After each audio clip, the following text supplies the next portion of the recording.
Le nom original de la station était Berry de Montigny. Mais pourquoi de Montigny? Ça vient d'où ce nom-là? Prochaine station, Berry-UQAM. Correspondance avec les lignes vertes et jaunes.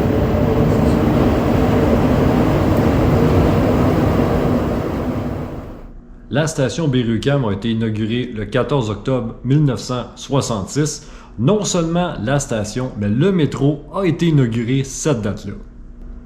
La station Berry de Montigny, comme on l'appelait à l'époque, a été la première ouverte au public. Ce jour-là, l'inauguration s'est faite en simultané avec la première section de la ligne verte, soit de Atwater à Papineau, et la première section de la ligne orange, soit d'Henri Bourassa à Bonaventure. Tout le gratin politique, journalistique, professionnel et même religieux était réuni pour ce grand événement, dont le président de la CTM, la Commission des transports de Montréal, Lucien Lallier, l'archevêque de Montréal, Paul-Émile Léger, et bien sûr, le maître de cérémonie, le maire de Montréal, Jean Drapeau. Une plaque commémorative a été dévoilée ce jour-là et a été installée en permanence dans la station pour rappeler l'événement.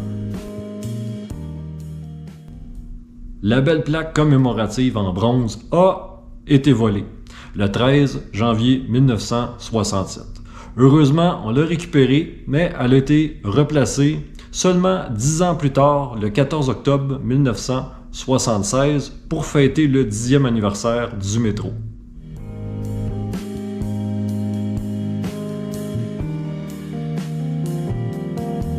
D'après vous, est-ce que tout est parfait dans le métro? Oh, j'aime bien ça. Il n'y a rien qui vous déplaît? Oh, ben non, j'aime ça. La température? C'est un petit peu chaud. Un petit peu chaud, hein? Un petit peu chaud. Les Moi. tourniquets, quand vous êtes passé d'un tourniquet, là, vous savez ce que je veux dire? C'est un petit peu de petites barrières qui tournent, là. Oui. Est-ce que vous avez trouvé correct? Ah oui. Pas de difficulté? Ben non.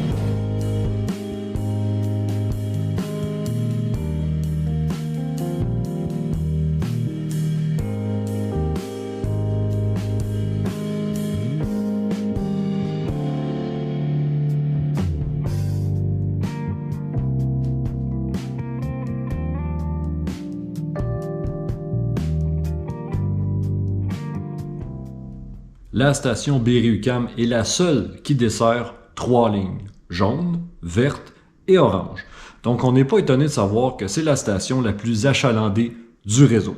On compte environ annuellement 13 millions d'entrées. Et c'est celle qui compte le plus grand nombre d'escaliers roulants, une trentaine. 13 millions d'entrées par année, ça semble beaucoup. Mais si on fait un parallèle, disons, avec la station la plus achalandée du métro de Paris, la station Gare du Nord, où là, on compte à peu près 50 millions d'entrées par année. C'est considérable. Mais le plus impressionnant, c'est la station Shinjuku à Tokyo, au Japon, où là, on compte 3 millions d'entrées par jour et ça représente 1,3 milliard d'entrées annuellement. Youch! 1,3 milliard d'entrées annuellement. C'est incroyable. On comprend pourquoi que des fois, ils ont besoin d'une certaine aide pour faire entrer les passagers dans les rames.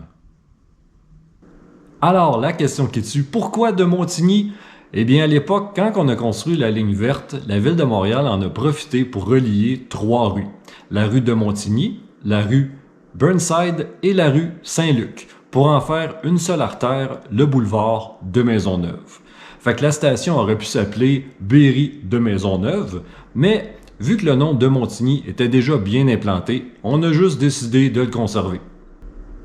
Le 1er janvier 1988, on enlève le nom de Montigny et on met UQAM, le nom de l'Université du Québec, à Montréal, pour la simple raison que d'autres universités ont donné leur nom aux stations de métro comme McGill ou Guy Concordia.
On n'a pas besoin de se promener bien longtemps pour savoir que les quais et les alentours de la ligne jaune sont en travaux de rénovation.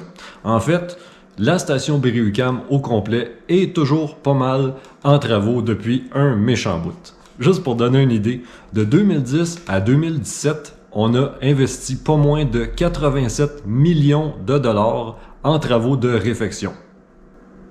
Là, en ce moment, sur la ligne jaune, on est en train de restaurer la voûte du tunnel pour éliminer les problèmes d'infiltration d'eau qui abîment la structure.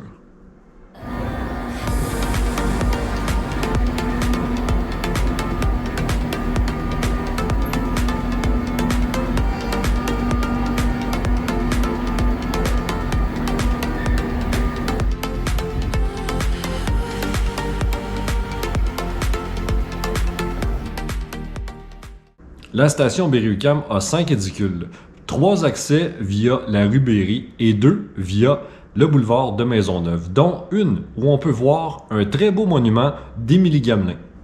Mère Émilie Gamelin était une religieuse qui a dédié sa vie à la charité chrétienne, notamment auprès des pauvres, des malades, des infirmes. Une très grande dame. C'est la fondatrice de la Congrégation des Sœurs de la Providence. La maison mère de la congrégation, l'asile de la Providence, était située où se trouve aujourd'hui la place Émilie Gamelin. Le bâtiment qui avait été construit en 1842 a été démoli en 1963 lors de la construction du métro.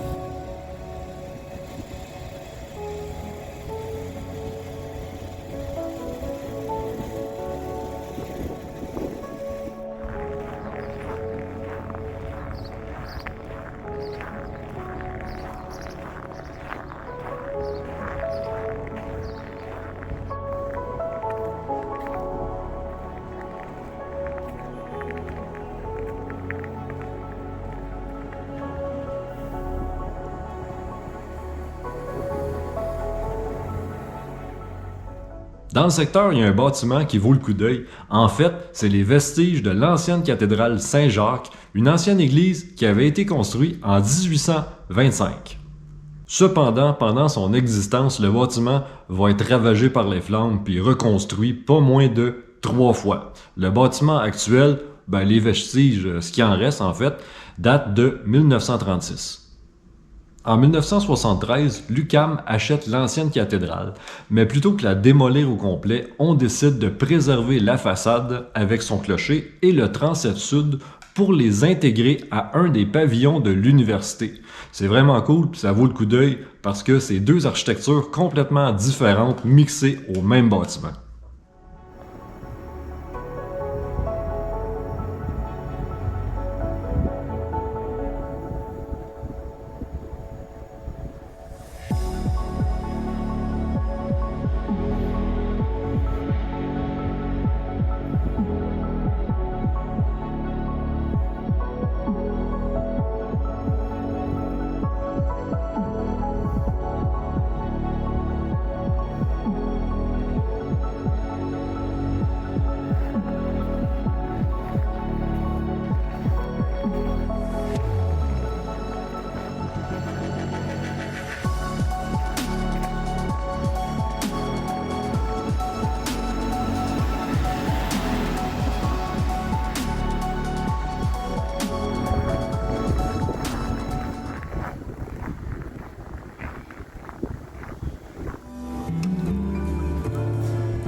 Alors voilà ce qui complète ma vidéo sur la station Berry-UQAM et un peu de ses alentours. J'espère que ça vous a plu. Ah oui. Ah ouais, pour vrai? Oh, j'aime bien ça. Ah ben c'est gentil. Donc si ça vous a plu, ben vous savez quoi faire, toujours la même routine, hein? Un petit pouce, abonnez-vous, partagez la vidéo. Puis moi, ben je vous dis à la prochaine. Salut!